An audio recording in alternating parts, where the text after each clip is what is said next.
ورسوله الكريم أما بعد قال النبي صلى الله عليه وسلم الصيام والقرآن يشفعان للعبد يوما يقول الصيام أي ربي إني منعته الطعام والشهوات بالنهار فشفعني فيه يقول القرآن منعته النوم بالليل فشفعني فيه فيشفعان. یہ جو ہم دن کے اندر روزہ رکھتے ہیں، مشقت اٹھاتے ہیں، بھوکا پیاسا رہتے ہیں اور رات کو تھوڑی دیر کے لیے، گھنٹے کے لیے، آدھے گھنٹے کے لیے، سوا گھنٹے کے لیے کھڑے ہوتے ہیں اور قرآن کی تلاوت سنتے ہیں، ہمارے لیے یہاں پر تھوڑی آسانی ہے کہ یہاں پر پورا قرآن نہیں پڑھا جاتا، قرآن کا کچھ حصہ پڑھا جاتا ہے، ورنہ جن مساجد کے اندر پورا قرآن پڑھا جاتا ہے وہاں کافی مشقت لوگوں کو ہوتی ہے۔ تو نبی پاک صلی اللہ علیہ وسلم نے فرمایا کہ یہ جو آپ کا دن کو بھوکا پیاسا رہنا اور رات کو کھڑے ہو کر قرآن سننا اور اپنی نیند کو قربان کرنا، یہ اللہ رب العزت کے ہاں اس کا بڑا مقام ہے۔ الصیام والقرآن یشفعان للعبد، رسالت میں آپ صلی اللہ علیہ وسلم نے فرمایا کہ یہ جو روزہ ہے اور یہ جو قرآن ہے، یشفعان للعبد، یہ دونوں کل قیامت کے روز بندے کے لیے سفارشی ہوں گے، بندے کے لیے یہ دونوں سفارش کریں گے۔ کس کی سفارش کریں گے؟ یقول الصیام ای ربی انی منعتہ الطعام، روزہ کہے گا اے رب میرے، میں نے اس کو طعام سے، کھانے پینے سے اور شہوات سے میں نے اس کو روکے رکھا، یا اللہ تو میری اس کے حق میں میری سفارش کو قبول فرما۔ سفارش وہ کیا کریں گے کہ یا اللہ اس کو جہنم کے اندر نہ ڈال، اس کو جنت کے اندر داخل فرما۔ سفارش تو یہی ہوگی نا کہ اس کو کامیاب فرما دے، اس کو جہنم سے خلاصی عطا فرما دے اور اس کو جنت کے اندر اس کا داخلہ فرما دے۔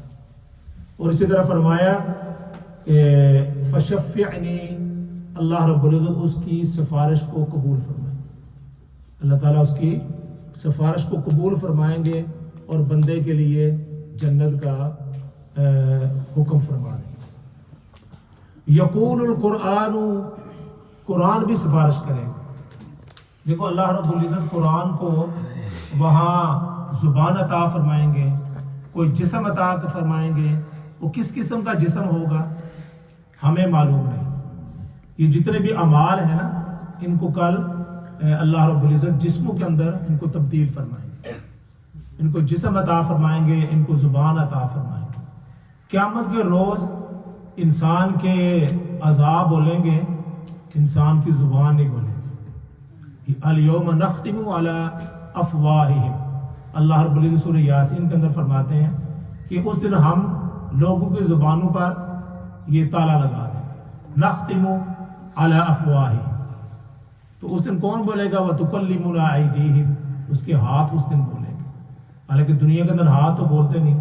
وتکلمنا ایدیہم، اور اس کے جو ہے وارجلہم، اور اس کے پاؤں بھی بولیں گے، ہاتھ بھی بولیں گے، پاؤں بھی بولیں گے، اور وہ بتلائیں گے، سمجھو ایک طرح کی وہ گواہی دیں گے کہ یہ بندہ ہاتھوں سے یہ کرتا رہا، پاؤں سے چل کر اس طرح کے گناہ کرتا رہا۔ تو زبان خاموش ہو جائے گی تو انسان کے ہاتھ اور پاؤں اس دن بولیں گے اور بتائیں گے۔ اسی طرح قرآن بھی بولے گا اور سفارش کرے گا، اپنے جس نے اس قرآن کو سنا، رات کو تھوڑی دیر کے لیے کھڑا ہوا اور تھوڑی دیر کے لیے بیٹھا۔ یہ دیکھا درس کے اندر بیٹھنا، قرآن تو سن کے ہم چلے گئے، لیکن اس کا مقصد کیا، قرآن نے کیا کہا، نبی پاک صلی اللہ علیہ وسلم کے کیا ارشادات ہیں، وہ اس درس کے اندر ہمیں پتہ چلتا ہے۔ یہ جو اس طرح کی باتیں ہیں اب سن کے چلے گئے ہیں تو ان کو تو کچھ پتہ نہیں کہ کیا کہا گیا، تو تھوڑی دیر کے لیے 5-7 منٹ کے لیے اگر ہم یہ نکالیں گے تو یہ ضائع نہیں ہوں گے، اس سے فائدہ ہوگا، اور بیٹھنا بھی ثواب ہے۔ اگر آدمی کو کوئی بات سمجھ نہ بھی آتی ہو تو دینی محفل کے اندر بیٹھنا، یہ ذکر کی اور یہ اللہ کے یاد کی محفل ہے اور علم کی محفل ہے، اس میں اگر بیٹھیں گے تو وہ آپ کو اس کا ثواب ملے گا، ثواب کی نیت سے بیٹھیں گے، اللہ رب العزت ثواب عطا فرمائیں گے۔ تو فرمایا گیا فشفعنی، اللہ رب العزت اس کی سفارش کو بھی قبول فرمائیں گے۔ وہ قرآن کہے گا کیا؟ یقول القرآن منعتہ باللیل، قرآن یہ کہے گا یا اللہ میں نے اس کو رات کو نیند سے اس کو میں نے منع کیا رکھا۔ کتنی دیر کے لیے منع کیا بھائی؟ تھوڑی دیر کے لیے۔ گھر جا کر ہم بھی ویسے بھی فون پر بیٹھ جائیں گے، ٹی وی واچ کریں گے یا کوئی گپے لگائیں گے، کوئی اتنا زیادہ تو ہم نے وقت نہیں دیا، 1 گھنٹہ ہی ہے۔ 8 بجے نماز ہوئی تو ابھی 8:15 ہے، 1.25 گھنٹہ تو بیٹھتے ہیں، ادھر باہر جاتے ہی نکلتے ہی 1.25 گھنٹہ گزر جاتا ہے۔ لیکن یہ جو وہ گھنٹہ ہے یہ قیمتی ہے۔ فیکٹری کے اندر جب آدمی کام کے لیے چلا جاتا ہے تو وہ آدمی کے وہ پاؤنڈ شروع ہو جاتے ہیں، باہر جب تک کھڑا رہتا ہے تو کچھ نہیں ملتا، جب اندر چلا جاتا ہے تو اب اس کے پاؤنڈ گرنا شروع ہو جاتا ہے، 1 ہو گیا، 2 ہو گئے، 3 ہو گئے، تو وہ قیمتی اس کا اندر فیکٹری کے اندر چلا جانا، کلک کو آن کر دینا، یہ اس کا وہ قیمتی ہو جاتا ہے۔ تو اس کو پیسے کی شکل میں یہ ثواب ملنا، جو یہ ہم جہاں یہاں بیٹھتے ہیں، یہ جو گھنٹہ ہے ہمارا، یہ ہمارا نیکیوں کے اندر ہے اور ثواب کے اندر۔ تو فرمایا قرآن کہے گا کہ میں نے اس کو نیند سے میں نے یہ اللہ اس کو منع کیے رکھا رات کو، فشفعنی، اے اللہ میری سفارش کو قبول فرما۔ تو اللہ تعالیٰ فرمائے کہ فیشفعانی، اور اللہ تعالیٰ ان دونوں کی سفارش کو قبول فرمائیں گے اور اللہ تعالیٰ بندے کی مغفرت فرمائیں گے اور اس کو جنت کے اندر داخل فرمائیں گے۔ یہ قرآن بھی سفارش کرے گا اور روزے بھی سفارش کریں گے، اور حدیث شریف کے اندر آتا ہے کہ جو نیک لوگ ہیں وہ بھی کل قیامت کے روز انسان کے لیے سفارش کریں گے، انبیاء بھی سفارش کریں گے، اسی طرح حفاظ جو ہیں وہ سفارش کریں گے۔ حفاظ جو ہیں وہ ایسے لوگوں کو جن کے لیے جہنم کا پروانہ لکھا جا چکا ہوگا، وہ سفارش کر کے ایسے 10 لوگوں کو اپنے ساتھ جنت کے اندر لے جائیں۔ علماء کے لیے فرمایا کہ وہ سینکڑوں لوگوں کو اپنے ساتھ جنت کے اندر لے کے جائیں۔ اسی طرح فرمایا کہ شہداء جو ہیں وہ بھی سفارش کریں گے، اور یہ ان کے لیے ان کا اعزاز ہوگا، علماء کا اعزاز ہوگا، حفاظ کا اعزاز ہوگا، حجاج کرام بھی جنہوں نے اچھی طرح حج کیا ہوگا، دکھلاوا نہیں ہوگا، وہ بھی سفارش کریں گے۔ اور یہ اللہ تعالیٰ ایک بہانہ ہے لوگوں کو بخشنے کا کہ بھئی حاجی صاحب آپ بھی آ جائیں، آپ بھی سفارش۔ کسی جگہ کوئی سرمنی ہوتی ہے نا، جب وہ سرٹیفکیٹ دیتے ہیں تو وہ بیٹھے ہوتے ہیں، بھائی شراز صاحب آپ بھی آگے آ جائیں، وہ دیکھتے ہیں ان میں سے کون معزز آدمی ہے، بھائی آپ بھی آگے تشریف لائیں، آپ ان کو دے دیں۔ کئی دفعہ ہم بھی گئے ہیں تو وہ اصل میں جو مہمان خصوصی ہوتا ہے کچھ اور ہوتا ہے، تو مجھے دیکھا مولانا آپ بھی تشریف لائیں، ان کو آپ جو ہے نا وہ سرٹیفکیٹ دے دیں، بھائی آپ بھی تشریف لائیں، ان کو آپ سرٹیفکیٹ دیں۔ تو یہ ان کے لیے اعزاز کے طور پر ہمیں بھی خوشی ہوتی ہے کہ ہماری عزت افزائی ہوئی۔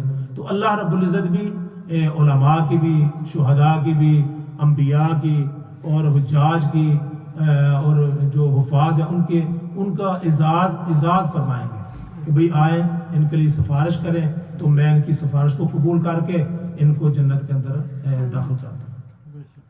تو فرمایا کہ اس طرح کے لوگ بھی سفارش کریں گے۔ اور اللہ تعالیٰ قرآن مجید فرماتے ہیں سورہ اپنا آیت الکرسی کے اندر، من ذا الذی یشفع عنده الا باذنہ، یہ یاد رکھنا اللہ کی اجازت کے بغیر وہاں کوئی سفارش نہیں کر سکے۔ من ذا الذی کون ہے، من ذا الذی کون ہے، اللہ تعالیٰ کہتے ہیں کون ہے من ذا الذی یشفع عنده الا باذنہ، کون ہے جو ہمارے سامنے کسی کی سفارش کر سکے۔ وہاں تو سارے اس دن کانپ رہے ہوں گے، سفارش کون کرے گا؟ اللہ تعالیٰ جس کو اذن دیں گے، اجازت دیں گے، بھئی آپ ان کی حق میں سفارش کر، اللہ رب العزت اجازت دیں گے تو بندہ سفارش کرے گا، ورنہ تو لوگ پیچھے پائیں گے، بھئی میں آگے نہیں ہوتا، میں کس چیز کی سفارش کروں۔ اللہ رب العزت خود موقع عطا فرمائیں گے، بھئی آپ آئیں اور ان کے حق میں سفارش فرمائیں۔ وہ سفارش جو ہے نا وہ گناہ گاروں کے حق میں ہوگی، نافرمانوں کے حق میں نہیں. یہ پوائنٹ آپ نے یاد رکھنا.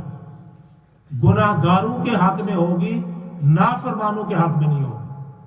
ایک آدمی آپ کو اپنے معاشرے میں پتہ ہے کہ یار یہ بندہ گناہ گار ہے لیکن یہ بدمعاش نہیں ہے, یہ کرمنل نہیں. ایک بندہ ہوتا ہے کرمنل مائنڈڈ, وہ کہتے ہیں ہر جگہ اس نے لوگوں کا جینا جو ہے نا وہ دو بار کیا ہوا. انہوں نے محلے کے اندر بس ایک ہوا چلائی ہوئی ہے بدمعاشی. تو ایسے بندے کو ایسے بندے کی کو اللہ تعالیٰ سفارش قبول نہیں کرے, اس کو سزا ملے گی. گناہ گار ہے بندہ, گناہ گار ہو جاتا ہے, اسے تو گناہ ہو جاتا ہے, بندہ کہتا ہے یار یہ بندہ تو ٹھیک ہے, اسے غلطی ہوگی, اور خود بھی وہ تسلیم کرتا ہے. وہ لیکن جو کرمنل مائنڈڈ ہوتے ہیں لوگ, اور لوگوں کو تنگ کرنے والے اور بدمعاشی کرنے والے, یہ ان کو کہتے ہیں نافرمان. تو نافرمان کی سفارش کوئی نہیں کرے گا, اور یہ کرنی بھی نہیں چاہیے. کیوں؟ اگر وہ آدمی اس طرح کی کسی جگہ بھی آپ چلے جائیں نا, کسی آفیسر کے ہاں بھی کہ جی بھائی اس کی میں چودھری صاحب یا ملک صاحب اس کی میں سفارش کروں, وہ ہم آپ کے منہ کی طرف دیکھے گا کہ مولوی صاحب, حاجی صاحب, یار اس کی سفارش کرنے آ گئے, یہ تو اتنا بدمعاش آدمی. چلو کسی غریب آدمی کی یا گناہ گار آدمی کی کسی کی آپ سفارش کریں تو اچھا بھی لگتا ہے. کسی بدمعاش آدمی کی بندہ سفارش کرے گا تو دنیا کے اندر بھی وہ آدمی وہ اس کو قبول نہیں کرتا, اور وہ کہتا ہے کہ یار کس کی آپ سفارش کر رہے ہیں. تو یاد رکھیں نافرمان کی سفارش نہیں ہوگی. جو گناہ گار ہوں گے, جن کے گناہ ہو گئے ہوں گے, ان کو اللہ رب العزت جو ہے نا ایسے لوگوں کو انبیاء کی سفارش سے, شہداء کی, حفاظ کی سفارش سے, اور حجاج کی, علماء کی سفارش سے ان کو جنت کے اندر داخل فرمائیں گے. تو انسان کو اللہ کا نافرمان نہیں ہونا چاہیے. نافرمانی میں اور گناہ گاری میں بڑا فرق ہے. نافرمانی نہیں کرنی, حکم عدولی نہیں کرنی. غلطی ہو جائے تو اس کو کہتے ہیں یہ گناہ گاری ہے. تو گناہ گار کی سفارش ہو سکتی ہے, نافرمان کی نہیں. اللہ تعالیٰ مجھے بھی اللہ تعالیٰ کے تابع دار اور فرما برداروں میں سے بنائے, نافرمانوں میں سے نہ بنائے. وآخر دعوانا ان الحمد للہ.